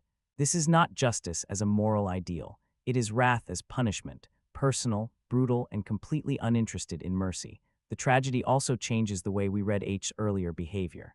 His blank expression, his suspicious silence, the way he checks faces after killing robbers, all of it becomes tied to the loss. He is not just being mysterious for style. He is searching for the face that belongs to his pain. Every robbery is a possible lead. Every criminal body is a possible answer. Every shift at Fortico is another step toward the person who turned him into this. And when the film finally connects the personal loss to the larger heist story, it gives the violence a sharper purpose. The shootouts are not just action beats anymore. They are part of a revenge map. H is following the blood trail backward, and the closer he gets, the less human he seems willing to remain. That is what makes him both compelling and uncomfortable. You may want him to find the killer. You may even root for him when the bad guys start getting what is coming to them. But the movie never fully lets you forget that this is not a clean hero. He is not fixing the world. He is answering pain with more pain. The people he hunts may be guilty, but the man doing the hunting is damaged beyond any easy moral comfort. And maybe that is the most honest part of the revenge story. Wrath of Man does not treat grief as something noble. It treats grief as something that can rot into obsession. H's love for his son is real, but what it becomes is frightening. It becomes patience, violence, strategy, a cold refusal to stop until the debt is paid. So yes, the revenge setup is familiar. But the film's version of it has a hard, bitter edge. It is not about triumph. It is not even really about closure. It is about a man who loses the one thing that mattered and decides that someone else has to lose everything too. And from that point on, H is not living. He is hunting. H is the kind of character who does not need to raise his voice to make a room feel smaller. That is a big part of why Wrath of Man works when it works. The movie builds him less like a traditional action hero and more like a locked door. You can stand in front of him, you can knock, you can ask questions, but you are not getting inside unless he decides to open it. And most of the time, he does not. He is cold, not cool in the charming sense, cold in the way metal is cold. still, hard, and not especially interested in whether you are comfortable around it. From the first time he appears at Fortico, H carries himself like someone who has removed every unnecessary part of his personality. No friendly small talk, no nervous laughter, no attempt to win people over. He lets the other guards talk, joke, insult, panic, brag, and posture. He just watches. That silence becomes his own kind of intimidation, because you can tell he is not quiet from weakness. He is quiet because nothing around him is worth wasting energy on. And then, when violence starts, the whole character makes sense. H does not fight like someone trying to survive the moment. He fights like someone who already accepted the moment before it happened. That is what makes him feel so dangerous. He is not shocked by chaos. He is prepared for it. When bullets start flying, everyone else reacts. H executes. There is a difference. The film leans heavily into that one-man army image. He can walk into a situation that would break most people and come out looking almost annoyed that it took this long. Armed robbers, criminal crews, ambushes, pressure, blood, panic. None of it shakes him in a visible way. He absorbs danger with this dead-eyed calm, and because Jason Statham plays him so tightly, the character almost feels less like a man and more like a weapon that learned how to wear a uniform. That could easily become ridiculous, and to be fair, sometimes it almost does. There are moments where H's invulnerability stretches belief. He takes punishment that should slow him down. He survives things that would put a normal person in the ground. The movie asks us to accept that this man is tougher, smarter, calmer, and more dangerous than nearly everyone around him. And depending on your tolerance for Statham-style action logic, you either go with it or you roll your eyes a little. I went with it most of the time, because the film is not really pretending H is an ordinary person. It presents him from the start as someone outside the normal scale of the Fortico world. Everyone else feels human in the usual messy way. They panic, they talk too much, they make bad choices. They want money, respect, safety, or escape. H wants one thing, and that single-mindedness makes him terrifying. His stoicism is not just personality, it is structure. It is the way he survives. He does not give people much to read. That makes him hard to predict. He does not explain himself unless he has to. That keeps him in control. He does not waste emotion in public. That makes every small crack, every slight look of pain, feel heavier than a whole speech would have been. And that is where Statham's performance matters. People often joke that he plays the same tough, unshakable guy in every movie. And sure, Wrath of Man knows exactly what kind of actor it has at the center. But there is a slightly different flavor here. H is not the fun version of the unstoppable action man. He is not throwing out one-liners after every kill. He is not enjoying the performance of being dangerous. He feels emptied out. That emptiness gives the violence a colder edge. When H kills, it does not feel like rage exploding. It feels like a task being completed. That is more unsettling in some ways. Rage can be messy. H is not messy. He checks faces. He follows leads. He moves through people like they are obstacles between him and a final answer. He does not look heroic while doing it. He looks committed. The movie also uses his silence to create tension with everyone around him. His coworkers respect him after seeing what he can do, but they do not really know him. His enemies underestimate him until they cannot. Even the people with some understanding of his past seem cautious around him, because H is not the kind of man you manage. You point him somewhere and hope you are not standing in the wrong place when he arrives. That is the appeal of the character, really. He is not complicated in a warm, emotional, talkative way. He is compelling because he is so controlled that you keep waiting for the control to break. You watch him sit there, barely speaking, and you know there is something violent underneath the surface. The movie keeps winding that tension tighter until the action gives it a release. But the coldness is also one of the film's limitations. When a character is this stoic, this sealed off, it can make the emotional side harder to feel. We understand his pain, but he does not let us sit with it for long. He turns grief into motion and keeps moving. That makes him intimidating, but it can also make him distant. There are times where H feels less like a person and more like the physical shape of revenge. Maybe that is the point. Wrath of Man is not interested in softening him. It does not give him much humor, warmth, or vulnerability. It presents him as a man who has narrowed himself down to one mission. Whatever he was before, whatever human pieces were there, they have been pushed deep under the surface. What remains is discipline, anger, and a terrifying ability to act without hesitation. That is why the one-man army image fits him so well. It is not just about how many people he can kill. It is about how completely alone he seems, even when surrounded by others. He does not belong to the Fortico crew. He does not fully belong to the law. He does not even feel like he belongs to normal life anymore. He is moving through the film on a separate track, pulled forward by revenge. and when he finally reaches the people he has been hunting, there is no sense that he is looking for a fair fight. He is looking for payment. That is H in Wrath of Man. Quiet enough to be underestimated, skilled enough to be feared, and broken enough to keep going long after a normal man would stop. He is not the heart of the movie. He is the weapon the movie is built around. Jason Statham is one of those actors where, before the movie even starts, the audience already brings a whole history with them. You see his name on the poster, and you kind of know the deal. He is probably not going to play a nervous accountant discovering himself through pottery. He is going to be tough. He is going to be quiet. He is going to walk into dangerous situations with that same expression that says he has already calculated how badly everyone else is about to lose. And Wrath of Man absolutely uses that. The film knows exactly what people expect from Statham, but it also gives that familiar persona a slightly colder shape. H is not the cheeky version of the Statham action hero. He is not particularly fun to be around. He does not have that playful confidence you sometimes get in his other films. Here, he is almost drained of charm, and I do not mean that as an insult. That is the point of the role. He plays H like a man who has shut down everything except instinct, memory, and revenge. There is a heaviness to him in this movie. He rarely smiles. He barely reacts. He does not waste words. And because Statham has built so much of his career on controlled physical presence, he can make that kind of silence feel active. He is not doing nothing in these scenes. He is watching, measuring, waiting. You can feel the character thinking, even when the script does not spell out exactly what is going on behind his eyes. That is probably why the performance works better than it might look on paper. Because yes, this is still very much in Statham's usual territory.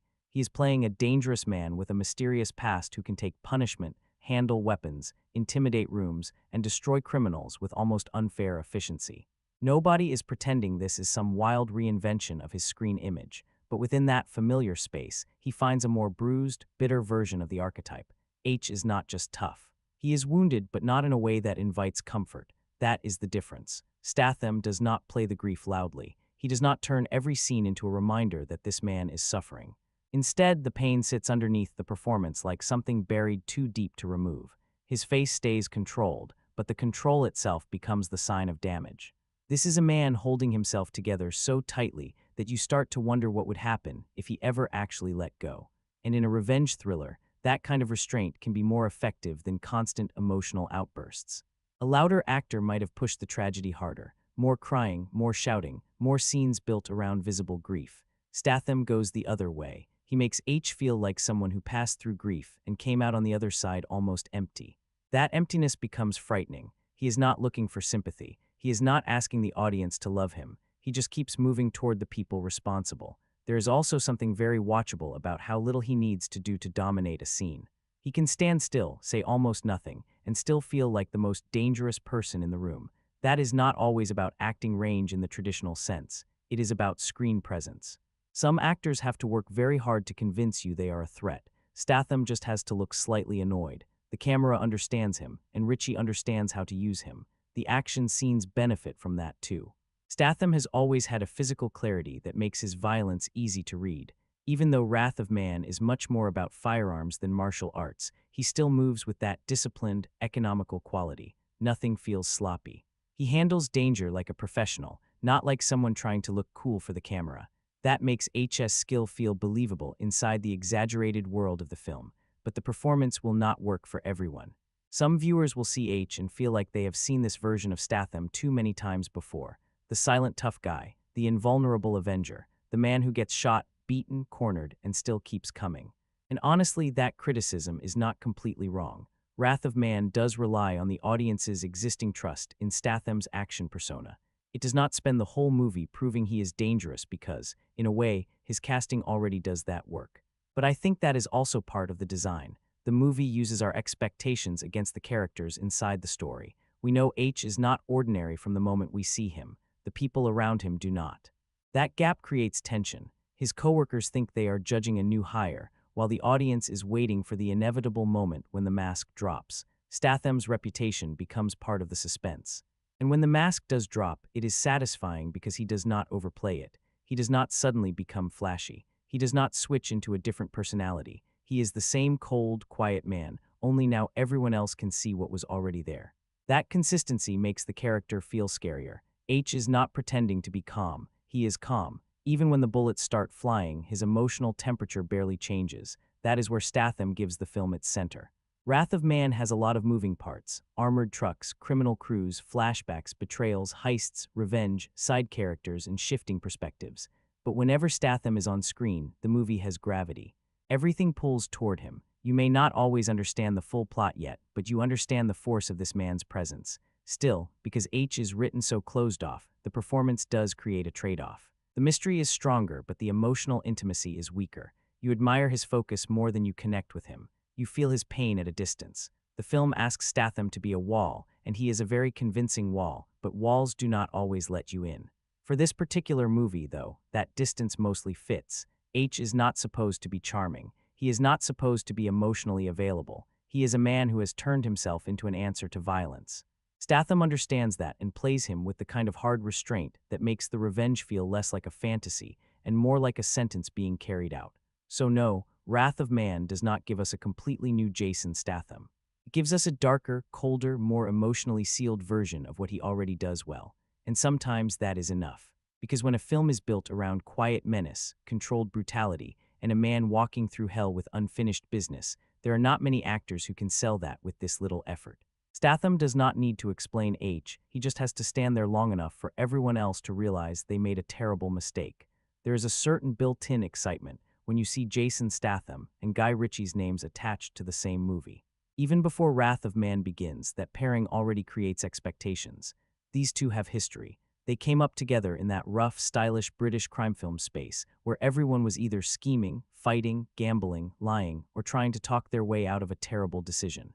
So when they reunite for a film like this, you naturally expect a very specific kind of energy: hard men, criminal plans, sharp dialogue, sudden violence, a bit of attitude.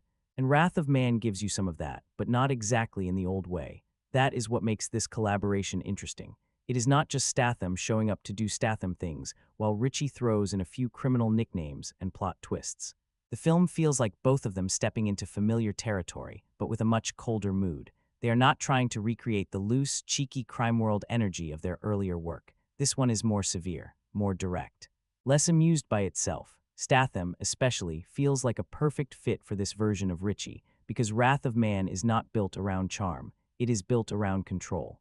Statham's whole screen presence depends on control, the body language, the stillness, the way he can walk into a room and make everyone else look slightly less prepared. Ritchie uses that quality well here. He does not force Statham into a talky, comedic role. He lets him become the quiet center of the movie, the heavy object everything else starts orbiting around. And honestly, that is probably the smartest choice. Because if this film had tried to make H into a wisecracking gangster type, it would have undercut the whole mood. H is not there to entertain the room. He is there to find someone. He is there because something happened, and now every step he takes is aimed at revenge. So Ritchie gives Statham space to be silent, bitter, and unreadable. The performance is not flashy, but it has weight. At the same time, the collaboration does carry some baggage. When people think of Ritchie and Statham together, they think of a certain spark, a certain rough charm, that early career electricity where the crime world felt dangerous, but also weirdly funny and alive. Wrath of Man does not really chase that feeling. There are small traces of it: the nicknames, the rough banter, the criminal ecosystem, the layered plotting, but the film is mostly interested in something darker. That can make the reunion feel both satisfying and slightly surprising. Satisfying because Statham still fits beautifully inside Ritchie's world of violent men, dirty money, and hidden motives. Surprising because the movie does not give us the playful version of that world. It gives us a revenge machine. Ritchie tightens the screws, and Statham becomes the blunt instrument at the center. You can tell why this pairing works. Ritchie understands how to frame Statham as a myth before fully revealing the man. He lets the audience know there is something dangerous under the surface, then waits for the perfect moment to prove it. And Statham understands how to carry that kind of mystery without needing to explain himself every 5 minutes. He does not overact the secrecy. He just becomes impossible to read. That is a useful kind of trust between director and actor. The film can take its time because Statham's presence keeps you watching. The story can hold back answers because Ritchie knows the audience is already curious about why this man is standing there so quietly. And when the action finally comes, the payoff works because both men know exactly what their audience came to see. Not chaos for the sake of chaos, but controlled violence delivered with confidence. Still, if you're expecting their most lively collaboration, this might not be it. Wrath of Man does not have the same comic snap or scrappy personality that made their earlier work feel so fresh. It is more polished, more serious, and maybe a little less fun. Some viewers will miss that older rhythm. I did, at certain points. There are scenes where you can almost feel the movie refusing to loosen up, even though Ritchie and Statham together are capable of giving us something much more playful. But I also respect that they did not simply try to repeat themselves. This collaboration feels older, in a way. Not tired exactly, but hardened. Like both the director and the star know the genre too well to dress it up as something innocent.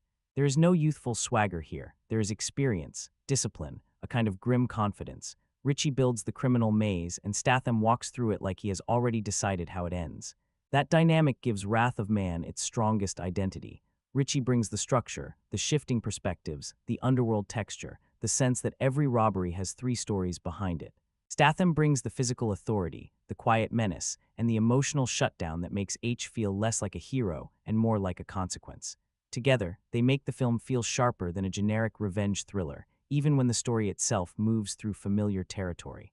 And that is really the value of this reunion. It is not just nostalgia. It is not just remember when these two made crime movies together. It is a different version of the same partnership. Less cheeky, more brutal. Less talk, more pressure. Less fun, maybe, but also more punishing. Wrath of Man may not be the most inventive thing either of them has done, and it may not satisfy everyone who came looking for that old Ritchie Statham magic. But it does prove that the pairing still has force. There is still something compelling about watching Ritchie play Statham in a world of criminals and then slowly reveal that everyone else is the one in danger. Because when these two work together, the promise is simple. Somebody is hiding something, somebody is going to make a mistake, and Jason Statham is probably going to be standing there when the bill comes due. One of the reasons Wrath of Man holds attention, especially in the first half, is the way it refuses to tell the story in a straight line. And that choice matters. Because if this movie had been told from beginning to end in simple order, it probably would have felt much more ordinary. A robbery happens, a man loses someone, he gets a job at the company connected to the robbery, he hunts the people responsible. That is not a bad story, but it is familiar. We have seen that shape before, many times. So Guy Ritchie takes that basic revenge structure and breaks it apart. At first, the movie gives us pieces without context. We see the armored truck robbery. We see H arrive at Fortico months later. We see him barely pass the hiring process. We see him act quiet, strange, and almost too controlled. Then we see him explode into violence when another robbery happens. But even after that, the film does not immediately hand us the full explanation. It lets the mystery breathe. That is where the flashbacks come in. The film keeps moving backward and sideways, returning to events we thought we understood and showing them again with new information. A scene that initially feels like a brutal opening crime later becomes something more personal. A character who first seems like just another guard or robber later becomes part of a bigger pattern. A simple cash truck job slowly turns into a web of revenge, inside knowledge, criminal planning, and buried grief. I like that approach, mostly because it makes the audience work a little. Not in an impossible, confusing for the sake of being confusing way, but you do have to pay attention. Wrath of Man is not the kind of action movie where you can scroll through your phone during the middle section and still understand every connection. The timeline matters, the order of the reveals matters, the faces matter, the way H reacts to certain people matters, and that gives the film a stronger sense of involvement. You are not just waiting for the next shootout. You are trying to connect what happened when it happened, who knew about it, and why H is moving through this world with such cold patience. The movie gives you enough to stay interested, but not enough to relax completely. There is always this feeling that the story is holding one card back. That is a very Ritchie-style move, even if the tone here is more serious than usual. He has always enjoyed stories where the audience has to reframe what they saw earlier. Wrath of Man does that too, but instead of using the structure for comic chaos or clever criminal irony, it uses it for tension. The timeline is not playful as much as it is investigative. Each flashback takes us closer to the real wound behind H's behavior. And honestly, that is probably why the revenge plot works better than it should. Because when the movie finally reveals H's personal loss, it lands differently than it would have if we knew everything from the beginning. For a while, H is just a mystery. He is not introduced as a grieving father first. He is introduced as a strange man with dangerous skills and unclear motives. So when the film eventually pulls back and shows us the pain behind the mask, it changes how we read everything he has done. His silence becomes grief. His calm becomes control. His violence becomes a search. That is the advantage of telling the story out of order. The character is not explained before he becomes interesting. He becomes interesting first, and then the film slowly explains why.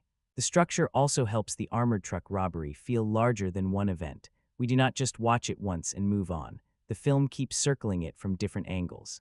It becomes a point of impact, like everything else in the story is orbiting around that one violent moment. The more we learn, the more that opening changes meaning. What looked like a heist becomes a tragedy.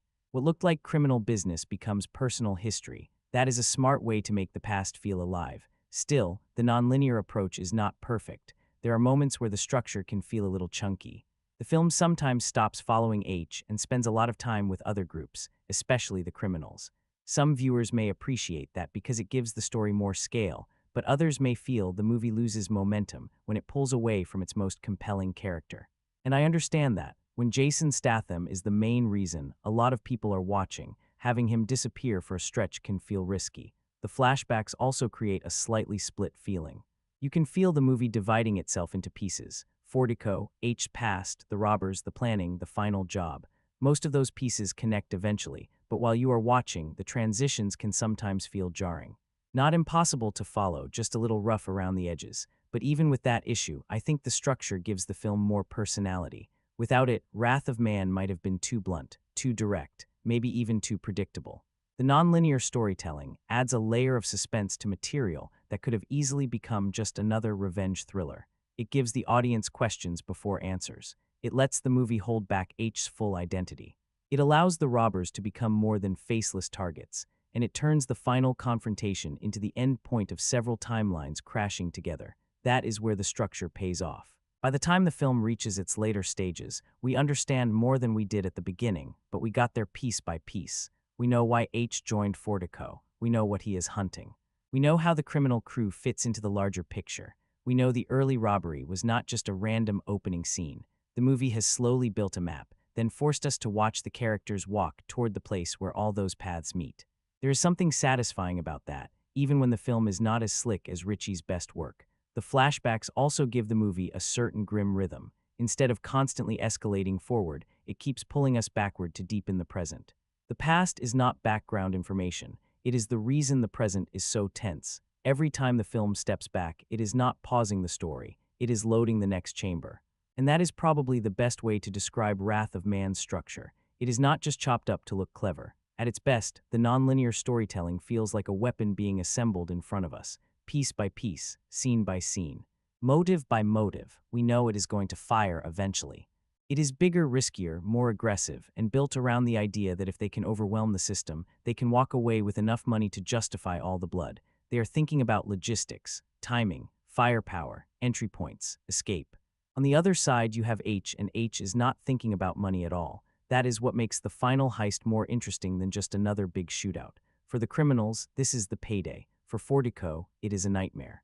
For H, it is the moment he has been waiting for. Everyone arrives at the same place, but they are not playing the same game. The robbers want to leave rich. H wants someone to not leave at all. There is a nasty satisfaction in that setup, because the criminals believe they understand the job. They have planned around guards, security procedures, response times, and the usual human weaknesses. They are prepared for resistance. They are prepared for violence, but they are not prepared for the emotional weight sitting inside the whole operation. They do not fully understand that H is not just another armed obstacle. He is the consequence of something they thought was already behind them. That is where the revenge payoff begins to take shape. The final action has scale, but it also has purpose. It is not just loud for the sake of being loud. The movie has spent enough time building the armored truck world and the criminal crew that the heist feels like a real endpoint.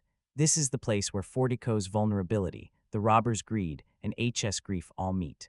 And once they meet, there is no clever way out, no speech that fixes it, no negotiation that softens it, just violence, a lot of violence. The shootout itself is brutal, heavy, and very much in line with the rest of the film. It is not elegant, it is not especially playful. It is not Ritchie winking at the audience while chaos unfolds. It is hard, loud, and punishing. The whole sequence feels like the movie finally letting out the pressure it has been holding in for nearly 2 hours. And whether you love the film or not, that release does have force. The final heist also gives the supporting characters their last test. Some people reveal who they really are. Some plans fall apart. Some betrayals become impossible to hide. The crew that looked disciplined and prepared starts discovering that preparation only goes so far when panic, greed, and revenge enter the room. That is classic heist story logic. The plan may be smart, but people are always the flaw. And in Wrath of Man, the biggest flaw in the criminals' plan is that they created H not physically, obviously, but emotionally, yes. Their earlier violence gave him a reason to enter their world, follow their trail, and wait for the moment when all of them would be close enough to punish. That makes the climax feel less like a random action finale and more like the closing of a trap. The robbers think they are executing a robbery. H is executing a sentence. That difference gives the ending its cold satisfaction. Still, the revenge payoff is not completely clean, and I actually think that is important. The final punishment has an eye for an eye quality to it, and depending on how you read it, it can feel either brutally fitting or a little forced. The movie is clearly aiming for poetic vengeance, the kind of ending where the guilty person suffers in a way that mirrors the original wound. On a genre level, you understand the appeal. It gives the audience that dark little click of justice, or at least something that looks like justice from a distance. But it is also awkward in the way revenge often is. Because by that point, H is not acting like a man who has found peace. He is acting like a man completing a ritual. The punishment is precise, personal, and emotionally loaded, but it does not really heal anything. It cannot. His son is still gone. The damage is still done. All he can do is return pain to the person he believes deserves it, and the film lets that feel ugly. That is why the ending is more bitter than triumphant. Yes, the bad guys get what is coming to them. Yes, the final confrontation gives the movie the revenge closure it has been building toward, but H does not suddenly become whole. He does not walk away lighter, warmer, or morally restored. If anything, the ending confirms how far gone he is. He has completed the mission, but the mission was never going to bring back the part of him that died with his son. That is where Wrath of Man is stronger than a completely disposable revenge movie. It gives you the satisfaction, but not the comfort. You can enjoy seeing the guilty punished, but the movie does not pretend punishment is the same thing as healing. H gets his reckoning. He gets the face he was searching for. He gets the final act of vengeance. But what does that leave him with? The film does not spell it out too loudly, and maybe it does not need to. We can see the answer. Not much. The climax also ties back nicely to the film's structure. Because the story has been told out of order, the final heist feels like several timelines finally snapping into place. The opening robbery, the hidden motive, the criminal planning, the Fortico setup, all of those pieces come together in one violent space. The movie's fragmented storytelling finally becomes a straight line, and that line points directly at revenge. That is satisfying from a construction standpoint. Even if the film has pacing issues earlier, even if some side characters could have been developed more, even if some plot points feel convenient, the final stretch gives the story a clear destination. You understand why the movie made you wait. You understand why it spent time with the criminals. You understand why H had to be inside Fortico. Everything narrows down to the same ugly room, and then the bill comes due. Now, is the final heist perfect? Not really. Some viewers may feel it goes on a bit long. Some may find the violence excessive. Some may question the logistics, the survival odds, or the way certain pieces fall into place. That is fair. Wrath of Man has never been airtight realism, even when it dresses itself in gritty seriousness. But emotionally, the climax does what it needs to do. It brings H to the person behind his pain. It lets the criminal plan collapse under the weight of its own greed. It turns the armored truck world into the battlefield the movie promised from the beginning. And it gives the audience a brutal payoff without suddenly pretending that brutality is noble. That last part matters, because the ending is not uplifting. It is satisfying in a hard, genre-driven way, but it is not happy. It feels like a door closing in a dark room. H has done what he came to do, and the movie leaves behind this cold sense that revenge may settle a score, but it does not repair a soul. And maybe that is the right ending for this film. Wrath of Man is not a story about justice restoring balance. It is about grief becoming violence, violence becoming obsession, and obsession finally finding its target. The final heist gives the movie its big action release, but the revenge payoff gives it its bitter aftertaste. The robbers came for money, H came for blood, and by the time the smoke clears, the movie makes one thing very clear. In this world, nobody really wins. Some people just survive long enough to collect what they are owed. So where does Wrath of Man finally land? Honestly, somewhere between a really solid crime thriller and a movie that almost becomes something sharper than it actually is. It is not Guy Ritchie at his most playful. It is not Jason Statham doing something completely new. It is not the kind of film that reinvents the revenge thriller or suddenly changes what a heist movie can be. But it does have a clear identity. It knows its mood. It knows its lead actor. It knows the kind of audience that wants a cold, violent, no-nonsense crime story built around payback, betrayal, and a lot of gunfire. And on that level it works, maybe not perfectly, maybe not elegantly every step of the way, but it works. The strongest thing about the film is its atmosphere. From the opening armored truck robbery, there is a grim pressure hanging over everything. Fortico does not feel like just another action movie workplace. It feels like a system waiting to be cracked open. H does not feel like just another new employee. He feels like a warning nobody knows how to read yet. And the more the story reveals itself, the more that whole world starts to feel infected by violence, greed, suspicion, and old wounds. That is the movie at its best. It pulls you in with mystery, then holds you with tension. You want to know who H really is. You want to know why he is there. You want to know how the opening robbery connects to him. And even if the revenge setup is familiar, the way the film reveals it gives the story enough bite to stay engaging. Jason Statham is a major reason for that. This is very much his kind of role, quiet, dangerous, emotionally locked down, and capable of making an entire room uncomfortable without doing much at all. Some viewers may say he is playing the same type of character again, and fair enough, there is truth in that. But Wrath of Man uses that familiar Statham image well. It turns his stillness into mystery and his physical authority into threat. He does not need to oversell H, he just has to stand there long enough for everyone else to realize they have underestimated the wrong man. The action also delivers what it promises. It is brutal, heavy, and mostly clear. The gunplay has impact. The final heist brings the different storylines together with enough force. And when the movie leans into its crime thriller machinery, armored trucks, inside information, ex-military robbers, betrayal, revenge, it becomes more than just another action vehicle. But the flaws are real too. The pacing can be uneven. The middle section stretches in places. Some side characters feel more interesting than fully developed. Certain plot turns ask for a generous viewer. H's connection to outside law enforcement figures feels underexplained. And because the film is so serious, its implausible moments stand out more than they might have in a looser, funnier Guy Ritchie movie. That is probably the biggest divide with Wrath of Man. If you come in expecting snatch or lock stock energy, you may walk away disappointed. This is not that kind of Ritchie. The humor is reduced, the banter is rougher, the pace is heavier. The film has style, but it is not constantly showing off. It has crime world texture, but not the same comic spark. It is colder, more direct, and more punishing. For some people, that will feel mature. For others, it will feel like the flavor has been drained out. I understand both reactions. Personally, I think Wrath of Man is strong enough to recommend, but with the right expectations. This is not a casual, light action movie. It is violent, grim, and pretty unforgiving. It is also not a perfect crime puzzle. You may question some choices. You may feel some emotional beats should hit harder. You may even think the whole thing could have been shorter and tighter. But if you are in the mood for a dark, hard-edged revenge thriller with a heist backbone, there is a lot to enjoy here. It has a good hook. It has a commanding lead performance. It has solid supporting players.